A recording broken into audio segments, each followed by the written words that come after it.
के साथ इसमें केईआई इंडस्ट्री को पहले मैं शामिल करूंगा। केईआई इंडस्ट्री के नंबर्स बेटर साइड पे आपको दिखाई पड़ेंगे। 67 करोड़ से बढ़कर 103 करोड़ रुपए के आसपास का मुनाफा, तो यहाँ पर नंबर्स अच्छे हैं। ऑपरेटिंग परफॉर्मेंस भी 113 करोड़ से बढ़कर 160 करोड़ रुपए के आसपास आई है।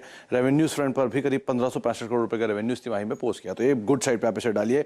एक बहुत ही बेहतरीन नंबर शॉपर्स स्टॉप की तरफ से आते हुए दिखाई पड़े। ऑब्वियसली बात है कि लो बेस का साफ इंपैक्ट है, तो वहां पर वाई बेसिस पे घाटे से मुनाफे में, सीक्वेंशियल बेसिस पे भी नंबर्स स्ट्रॉन्गर साइड पर आते हुए दिखाई पड़े हैं। घाटा था 104 करोड़ का, उसके सामने 22 करोड़ का मुनाफा आया है। रेवेन्यूज 205 करोड़ थे, 948 करोड़ रुपए का रेवेन्यू आया है। और ईबीटा घाटा 63 करोड़ था, उसके सामने 150 करोड़ रुपए का ईबीटा मुनाफा आता हुआ दिखाई पड़ा है। प्री कोविड जोन्स के आसपास पहुंच चुके हैं, नए स्टोर्स खोले हैं, तो उस लिहाज से आप शॉपर स्टॉप पर नजर रखें। बेहतरीन नंबर है। पूरे रिटेल या पूरे टेक्सटाइल रिलेटेड जो रिटेल कंपनीज है उनके ऊपर आप नजर रख सकते हैं नंबर से।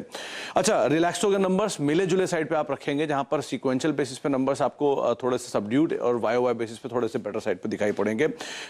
मुनाफा करीब 30 करोड़ से बढ़ के 38 करोड़ है। रेवेन्यू करीब 497 करोड़ से 670 करोड़ है। ईबीटा 66 करोड़ से 86 करोड़ है। एक ही चीज क्रूशियल है कि रफी 100 के मल्टीपल पे स्टॉक कामकाज कर रहा है, और इस तरह के नंबर्स का तो कितना जस्टिफाइबल है उस पर आप नजर रखेंगे। अच्छा, खराब साइड पर आप अच्छा, एक और बेटर साइड पे वो है इथॉस के नंबर भी। ये भी उसी तरह शॉपर स्टॉप की तर्ज पे ही आप इसे मान के चलिए, ये रिटेल कारोबार में ये मेजरली आते हैं। यहां पर भी मुनाफा करीब 1 करोड़ से 13 करोड़ रुपए आया है। रेवेन्यूज करीब 173 करोड़ है, 89-90 करोड़ के सामने, तो वहां पर भी नंबर वाईओएस बेटर साइड पर आते हुए दिखाई पड़े हैं। अब आते हैं खराब की सूची में। एक आता है ईपीएल, जिसे हम पहले एसएल प्रोपेक के नाम से जानते थे। वहां पर नंबर थोड़े कमजोर देखने को मिले हैं। 60 करोड़ के सामने नंबर करीब 33 करोड़ रुपए। रेवेन्यू 800 करोड़ के सामने करीब 831 करोड़ रुपए रेवेन्यू बढ़ा, लेकिन ऑपरेटिंग परफॉर्मेंस थोड़ी सी सबड्यूड रही है। 144 करोड़ से घटकर 125 करोड़ रुपए रेवेन्यू आया है। एबी सन लाइफ, ये भी कमजोर साइड पे। आदित्य बिरला सन लाइफ जो एएमसी कारोबार है उसकी बात कर रहा हूं मैं।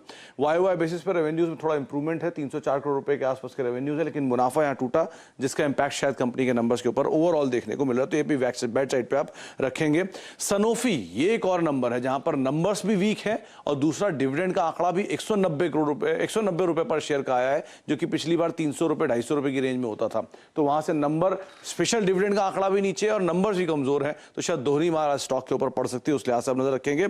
और लास्टली साउथ इंडियन बैंक, जहां पे एनआई, ये भी कमजोर साइड पे आप इसे भी डालिएगा। ग्रॉस एनपीए 2.97 से स्लाइटली घटे हैं 2.87, नेट एनपीए 2.9, ग्रॉस एनपीए 5.9 से 5.9 और नेट एनपीए 2.97 से 2.8। यहाँ पे स्लाइटली एनपीएस में सुधार जरूर है, लेकिन अगर आप एब्सोल्यूट टर्म में देखेंगे तो वो एनपीए बढ़ता हुआ दिखाई पड़ेगा।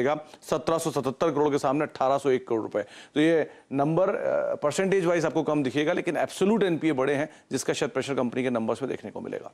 खराब में आपने कहा EPL, Sanofi India, south Indian bank, है ना, और एबी सन लाइफ, एएमसी, आदित्य बिरला सन लाइफ, हाँ खराब है वो तो। रिलैक्सो को भी आप मिला जुला मानिए, वहां पर भी रिलैक्सो भी वीक ही, हाँ।